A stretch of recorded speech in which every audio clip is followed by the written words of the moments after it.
Quand il n'y a pas de vent, c'est un petit peu comme la pluie dans le désert ou un jour de soleil aux îles Féroé, quoi. Ça fait du bien et c'est génial quand on se réveille et que l'île est silencieuse.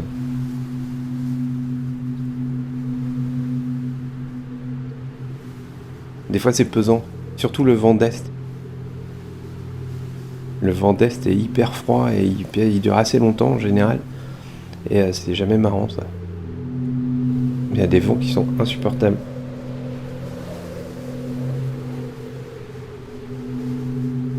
C'est marrant parce qu'avant d'habiter ici à plein temps, j'étais pas à ce point sensible au vent et maintenant, ouais, j'aime bien quand ça s'arrête. Des fois, c'est fatigant. Et c'est une présence, c'est là quand même beaucoup quoi.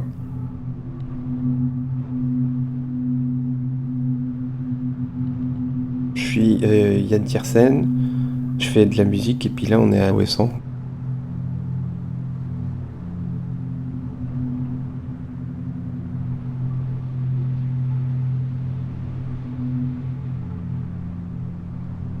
On jauge le temps qu'il fait avec le vent. J'ai de la chance parce que j'habite au sud et que les vents dominants sont plus sur la côte nord de l'île. Enfin, je veux dire, je me rappelle quand j'ai enregistré le phare, j'avais loué une maison avec Kergadou qui est au nord de l'île. Et là, le vent, c'est dur parce que des fois on peut même pas sortir dehors. Des fois, c'est bien d'être abrité, quoi, d'avoir un peu de répit. Et c'est une grosse différence, je trouve, entre le nord de l'île et le sud de l'île. C'est la vallée du bas du bourg là qui fait la limite entre le nord et le sud de l'île et ça fait rigoler les gens qui viennent en général, mais il y a vraiment une différence. Et moi, en habitant dans le sud, bon, après je fais des tours à vélo, donc je vais quand même souvent dans le nord, mais si je faisais pas de vélo, il m'est arrivé de ne pas aller dans le nord de l'île pendant un mois par exemple. Ouais, c'était drôle, hein. Et j'adore le nord de l'île, hein. Mais c'est vraiment deux mondes différents et deux. C'est ce que j'aime à Ouessant, c'est que dans un lieu assez petit quand même, c'est 8 km par 4, il y a vraiment. On apprend à connaître les différences climatiques en fait. Et ce savoir-là, c'est agréable quand même. L'été par exemple, quand je rentre chez moi, il y a toujours un endroit où il y a de la brume. Il y a eu des fois où il faisait 36 à Brest, il faisait 17 à Ouessant. Parce que la brume s'est élevée et en général, on n'a jamais très chaud quoi. C'est pas la même échelle de température. Par exemple, ici, s'il fait 20, 22 degrés ou je sais pas, l'été, il fait vraiment chaud quoi.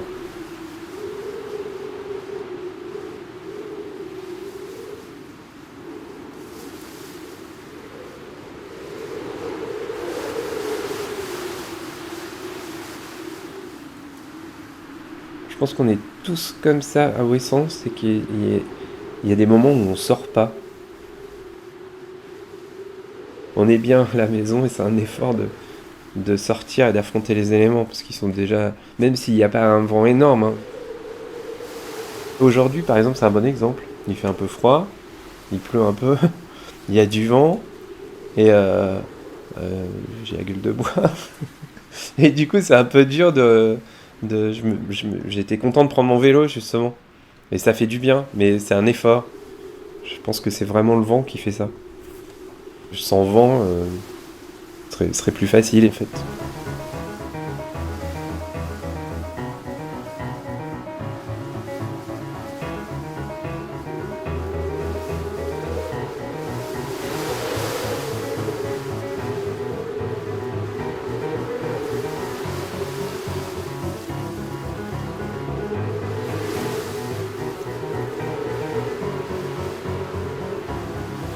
Assez souvent, il y a quand même des morts, je veux dire, de gens qui vont se balader et qui se font emporter par une vague. Il y a eu un petit enfant, je crois l'année dernière, qui est mort comme ça. Alors qu'il était assis au créache, là, il était assis sur l'herbe en fait. Donc un endroit pas du tout dangereux, parce que des fois il y a des gens qui prennent des risques. Mais là, c'était pas du tout le cas. Et puis il y a une vague qui est venue et qui l'a emporté, quoi. Il y a eu un autre jour d'avril, justement, où là, pour le coup, c'est le vent, mais le vent indirect. C'était un après-midi assez bizarre, où la mer, il n'y avait pas de vent, justement, mais la mer, elle faisait un bruit incroyable. Il y avait une houle pas possible. Donc, parce que tu y avoir une tempête quelque part, en fait. Et la mer était hyper dangereuse, il y avait des vagues incroyables et il y a une femme qui est morte aussi comme ça. Et c'était très bizarre, il faisait chaud, c'était le printemps je crois, ou l'été, je sais plus. Il faisait chaud, il n'y avait pas de vent, mais il y avait un espèce de grondement de la mer. La mer était mauvaise, quoi.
Vivre avec le vent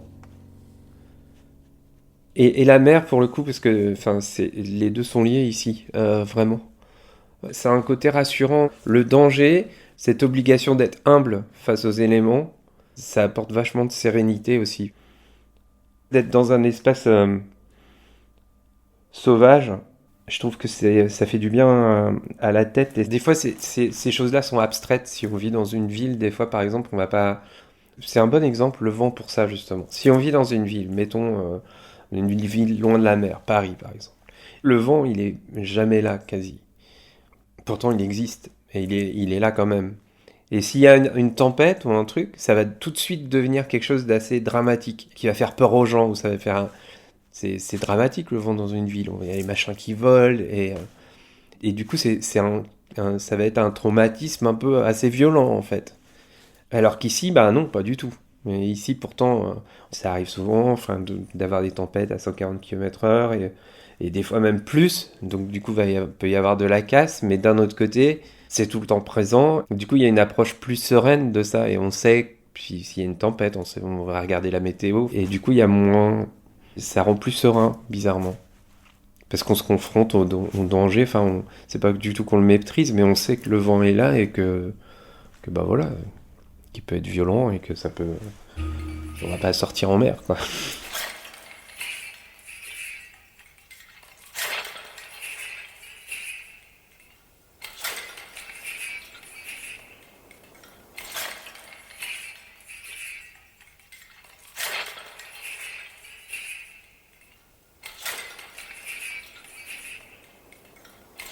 Le fait que on est rythmé pas justement beaucoup par le vent, par les tempêtes, par le temps, puis qui rythme aussi les allées et venues du bateau, ou si l'avion passe ou s'il passe pas. Et tout ça, je pense que c'est des choses essentielles. Et quand on a en face de soi cette logique, ce bon sens et les choses essentielles, ça libère en fait, ça calme. Je pense souvent que toutes les choses un peu inutiles, mais qui sont censées nous faciliter la vie, toutes les choses pratiques en fait, ça nous laisse plus de temps pour gamberger en fait, et c'est pas très bon. Alors que les tâches ménagères ou les choses premières, ça permet de reposer l'esprit, parce que c'est des tâches essentielles, on n'a pas besoin de réfléchir. Et c'est pareil, le temps, si l'élément naturel est omniprésent, on a comme un rappel constant de ce qu'est la réalité, enfin en tout cas de comment marche le monde en fait. Et je trouve ça apaisant en fait, bizarrement.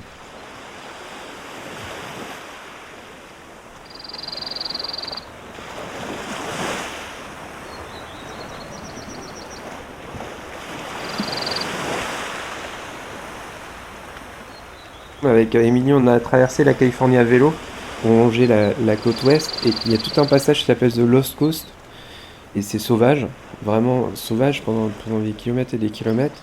Et dedans, il y a une piste qui s'appelle Uja Road, et nous, dans notre parcours, on était dans un endroit qui s'appelle Shelter Cove, donc justement, il y a une route qui mène à un village qui est au milieu de cette côte où il n'y a rien, en fait.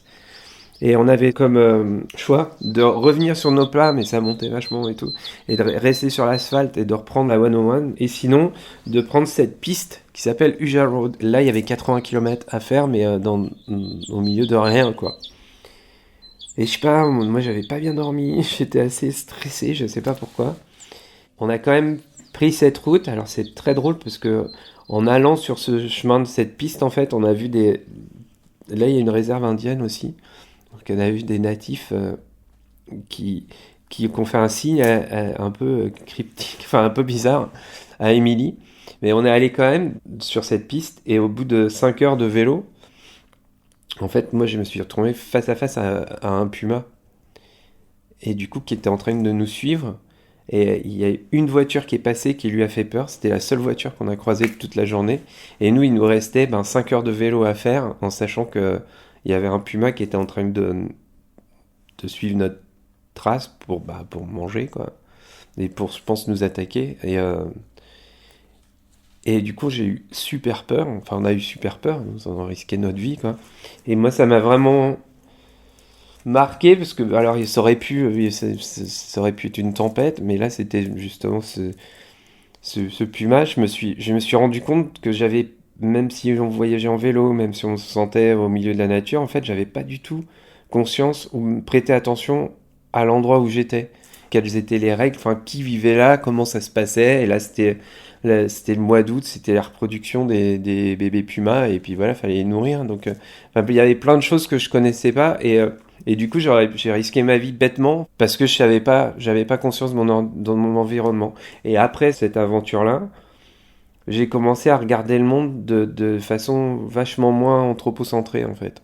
Je me rappelle, après, on était en tournée et on a fait pareil, une tournée en Norvège à vélo. Et après, moi, je prenais l'avion pour faire des concerts en Russie, en fait. Et je me rappelle très bien, je crois que c'était à Saint-Pétersbourg, ouais. En arrivant à l'aéroport, je voyais tous les arbres et je sentais qu'en fait, là, c'était assez urbain autour. Et j'avais cette sensation justement de l'arbre isolé en milieu urbain. Et c'était drôle. Enfin, c'est la première fois que je me mettais du point de vue de l'arbre, en fait. Et où je me mettais pas en arrivant en me disant, tiens, oh, c'est chouette, il y a des arbres autour de l'aéroport. Je me disais, ah, il y a ces arbres là, ils sont. En fait, ça devait être une forêt avant, et là maintenant, ils sont là, ils restent entre eux, mais il n'y a plus de forêt, quoi. Ça m'a vachement changé la perception du monde, et du coup, dans ma vie et dans la musique, justement, je me suis focalisé là-dessus, juste de témoigner de mon environnement. Donc, du coup, de Wesson, et d'essayer de faire dans ça, après dans Hal aussi, mais de faire des snapshots d'endroits à Ouessant, enfin juste de nommer des morceaux par des noms de lieux ou des coordonnées ou des choses pour que justement intégrer cette notion d'environnement et de témoigner de l'environnement où j'évolue et où la musique évolue, en fait, enfin se fait.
C'était vraiment le côté carte géographique, quoi, topographie, quoi. J'aimais bien juste donner un nom de lieu à un morceau. Et du coup, ça crée quelque chose, ça crée une connexion d'emblée. Et là, je me suis focalisé sur un coin près de chez moi. Et l'idée, c'était justement de prendre des noms de villages. À Ouessant, il y a plein. Dès il y a 2 maisons, c'est un village, en fait. Et du coup, tous les villages ont des noms. Et là, ça, c'était plus des noms de lieux sauvages. Et là, c'était des noms de maisons, en fait.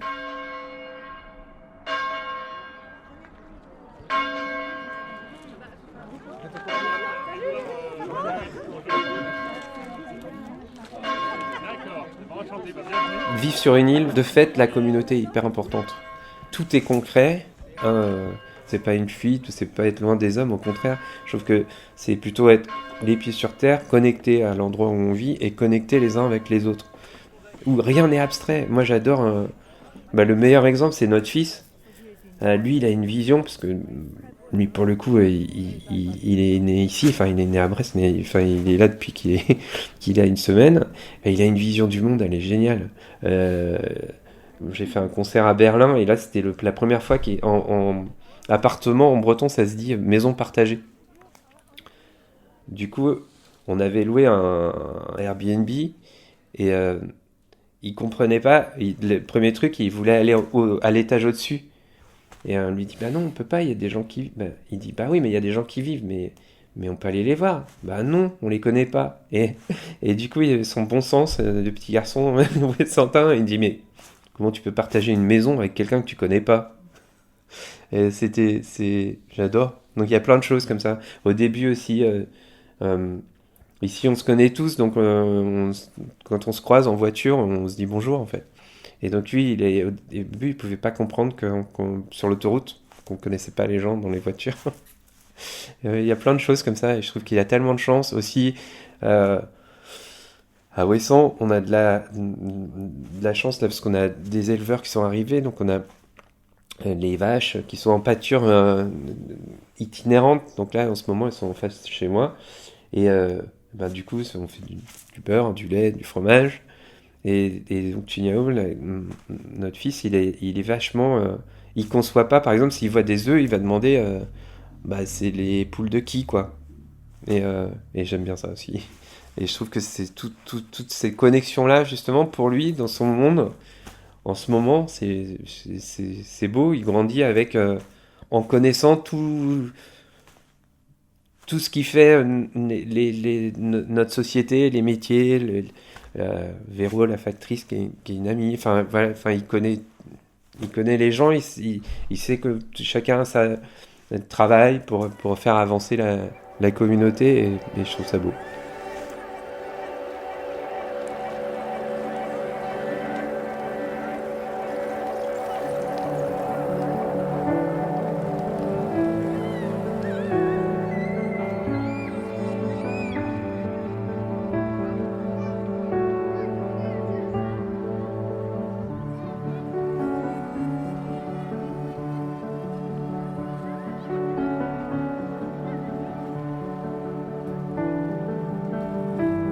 Je pense que moi, je suis quelqu'un qui est pas très à l'aise en milieu urbain. Il y a cette espèce de propagande qui fait qu'on se dit que l'effervescence ou les choses se passent en ville, un peu. Et alors que je pense que c'est complètement l'inverse. En tout cas, c'est devenu sans doute l'inverse. Et que je pense que les villes, enfin, c'est super, mais c'est aussi quelque chose qui construit des barrières. J'aimais bien, c'est David Byrne, je crois, qui a écrit un bouquin qui s'appelle Bicycle Diaries, et parce que lui, en tournée, il emmenait tout le temps son vélo.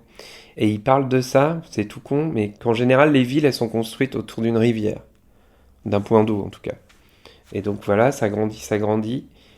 Et après, surtout maintenant, à cause de la voiture, il y a des espèces de barrières comme ça qui se forment, d'autoroutes en fait, qui entourent les villes et qui les rendent infranchissables par un moyen normal, en fait, par un moyen naturel. Donc à vélo ou à pied, il y a des endroits où on est emprisonné, où on va pas pouvoir sortir d'une ville. Moi, ça m'a toujours vraiment, vraiment gêné. Et les villes que j'aime bien, ou que je trouve vivables, ça a toujours été lié à ça. Des villes où on peut sortir, où la frontière entre la ville et l'espace naturel est douce. Et alors, peu importe la grandeur de la ville. Bizarrement, Londres, ça en fait partie, parce qu'on peut rentrer à Londres tout doucement par la campagne. Paris, c'est l'inverse, c'est hyper violent, je trouve. C'est entouré de... Enfin, moi, j'y vais très peu, mais dès que j'y vais, je me sens complètement... Enfin, ça m'angoisse énormément. Je me sens enfermé, j'ai l'impression que je peux pas sortir. Et ce qui est vrai, en fait. Alors qu'à Ouessant, je me sens pas du tout enfermé. Alors que c'est une île, Il y a l'océan, mais l'océan c'est un lien et c'est pas du tout fermé. Enfin, c'est pas une autoroute quoi.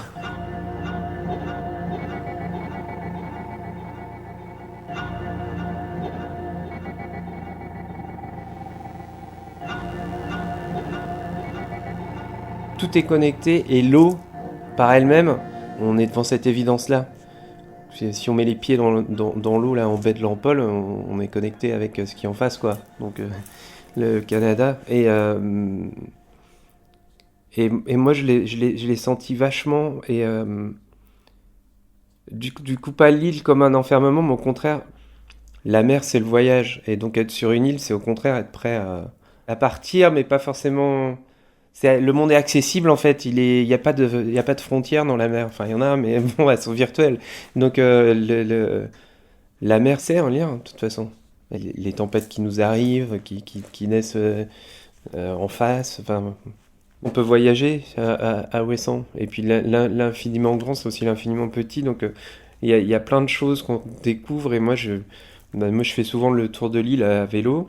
Et ouais, des fois on peut le prendre comme un voyage, quoi, même si c'était toujours la même chose. Et de toute façon, et moi ça a rythmé vachement, justement, le début du confinement, je faisais toujours la même chose.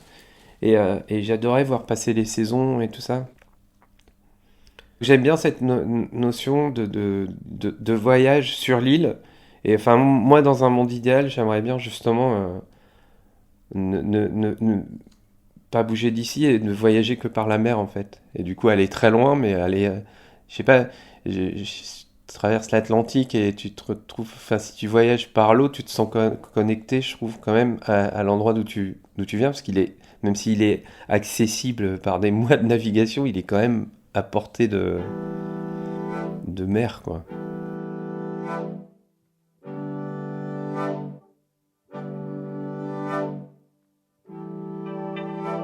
C'était Dans les vents de Ouessant avec Yann Tiersen, premier épisode.